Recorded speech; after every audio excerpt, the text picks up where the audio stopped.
Hello again to everyone. Today I'm going to talk about the role of culture in English as a foreign language. First of all, I would like you to look back with me to see that the learning English process has changed with the years. First of all, the most important aspects were, as you can see in the slide, grammar and vocabulary. And then we passed to concentrate on the four skills: listening, reading, writing, and speaking. But what happens nowadays? The important thing now is to take into consideration the cultural and intercultural components. We could ask ourselves, why should we consider the teaching of a cultural skill set as a part of language teaching? And also, why should we consider it, as some people do, a fifth language skill?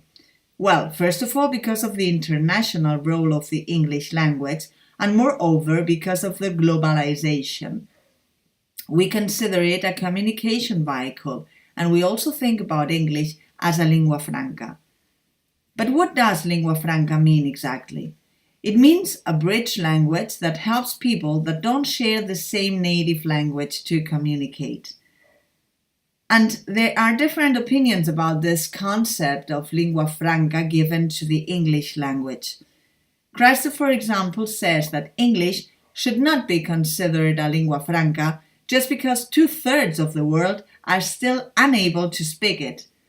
Moreover, Corbett, Pennycook, and Phillips consider that the current use of language is a modern form of imperialism. And finally, Breitbach says that the role of English in Europe is a paradoxical issue. Let's see more in detail this last aspect Breitbach talks about. What happens in Europe?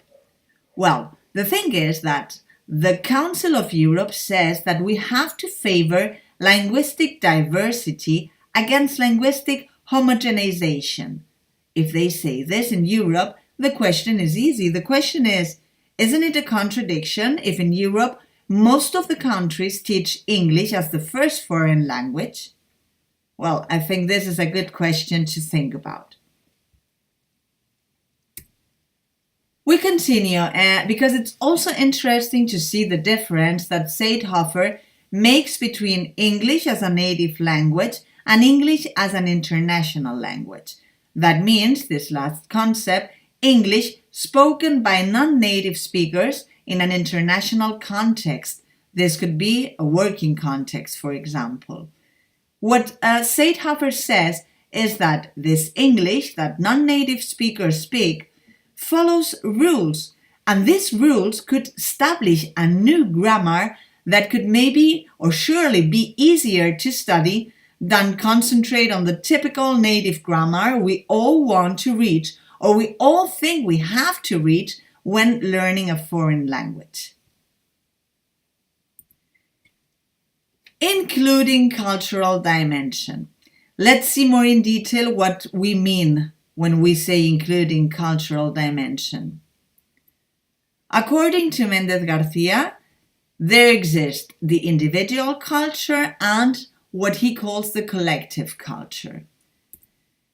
Individual culture has to do with our experiences, our knowledge, our personal ideas, our personal feelings, and also our personal thoughts. And on the other hand, collective culture has to do with values and attitudes shared in a community, in the same community. But there is another concept related to culture, and this is the C culture. C culture refers to the traditional notion of culture. Valette says or thinks that to represent the culture element in a foreign language, what we have to do is to include geography, history, and so on. And Williams, on the other hand, refers to C culture as an intellectual and imaginative work. It's because of this C culture concept that we think sometimes that we need to teach the achievements of the community to our students, to teach culture when learning a foreign language. And the image in here is a good example of what we're talking about. In this case, this boy is thinking about England, he's thinking about the English culture, and he thinks about three very specific things. Okay, in this case, the Beatles, the Queen, and Shakespeare. But culture is a complex concept, and it involves a lot of definitions and aspects. Let's see now the anthropological and sociological notion of culture. This has to do with behaviors, traditions, habits, customs, something that can be observed. And on the other hand, the symbolic notion of culture has to do with the system of meaning and symbols that are negotiated and also accepted by the members of the same community, of a community. So the conclusions about what culture is are the followings. Culture is something complicated that cannot be reduced to just one perspective, and learners have to approach culture. But how? Well, culture should be learned in a cognitive way, and that means we have to provide tools to our students to create their own experience of the target culture. And we also have to make them feel interested in knowing more about the culture, in this case, the English culture. And I have found a great and short video that summarizes pretty good what we have seen until now. Let's have a look to that.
Let's continue. We need to know the difference between multiculturalism, pluriculturalism, sociocultural, and interculturalism.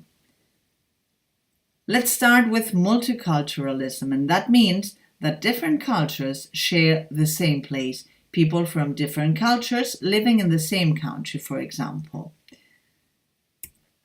Pluriculturalism, this has to do with being able to understand different cultures. For example, people who learn a different language at birth. That means that these people, they don't only learn the language, they also learn a new culture. They grow up with that. Pluricultural means not only to communicate in the language, but also to understand this culture and share with the community their customs and beliefs. And this is also a very important aspect to consider, because to be plurilingual doesn't necessarily mean to be pluricultural. Another concept is sociocultural, and this has to do with customs, lifestyles, interpersonal relations, everyday living, body language, social conventions, or ritual behavior.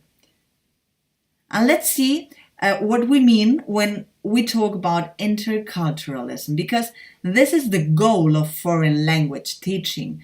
That means communicate and establish relation with members of other communities without prejudices or stereotypes. This means accept other ways of living.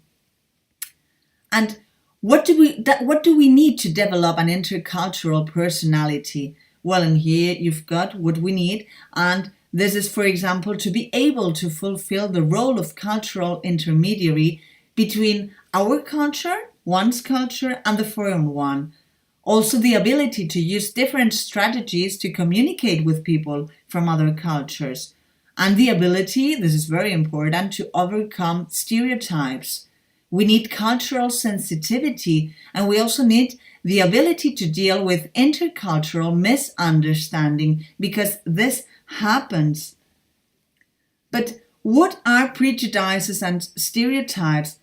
I think in this case, this image helps us pretty good to get a clear idea of these two concepts. But why do prejudices and stereotypes appear? Well, accepting other people is sometimes a complex thing to do or to deal with. And stereotypes, what they do is to help some people to simplify this phenomenon and to assimilate the differences. It's easier for them to accept these differences and to assimilate them using these stereotypes. Stereotypes are, as you already know, preconceived ideas, and they are based on the idea we have of ourselves. They are transmitted through social interaction and also imposed sometimes by the social environment. And what about prejudices? Well, prejudices, they occur when someone prejudges a group or an individual based on their stereotypical assumptions. And this is very important because prejudices, they have also an emotional component and they can lead to discrimination. So what do teachers have to do to avoid stereotypes and prejudices? Well, we have to control them to get a climate of respect and interculturality. We have to also plan teaching carefully and help our students to develop a critical thinking. We don't have to forget that classes nowadays are multicultural, and pupils, they come from different social backgrounds. So that means that stereotypes and prejudices, they are in our classes. And we cannot forget that prejudices have emotional basis, and that means that we will have to do with thoughts, but also with feelings. And this is not an easy thing to deal with. Developmental model of intercultural sensitivity. What is this? This is related to how we react against and toward differences. DMIS is based on the relation between the individual cognitive development and the attitude towards the foreign culture. DMSI has 6 different stages, what we call ethnocentric stages and ethno-relative stages. Let's start with ethnocentric stages, okay? They are based on the idea of using our culture or one's culture to judge the others. And in here, we have 3 different stages: denial, defense, and minimization. Denial is when we describe people using stereotypes because we have a lack of information. We don't have enough information about the other culture. Defense happens when people deal with cultural differences, but they have problems to think positive about it. Okay, so they consider the cultural differences as a threat. And minimization has to do with people that accept superficial aspects of cultural differences, but they think that at the end, we all aspire for the same things in life because we all are the same. And let's continue. Let's see now the ethno-relative stages.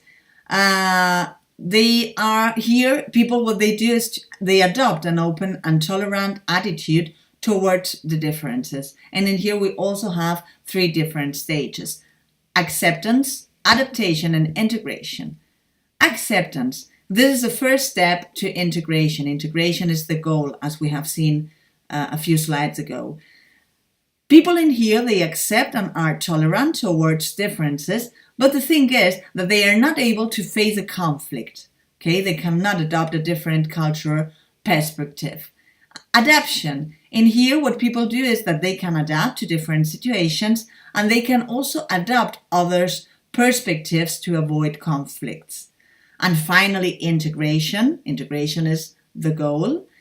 In here, people, what they do is that they see themselves as interculturalists. They have internalized different cultural frames. And until here, my presentation of today. I hope you enjoyed that and hope to see you next time. Bye.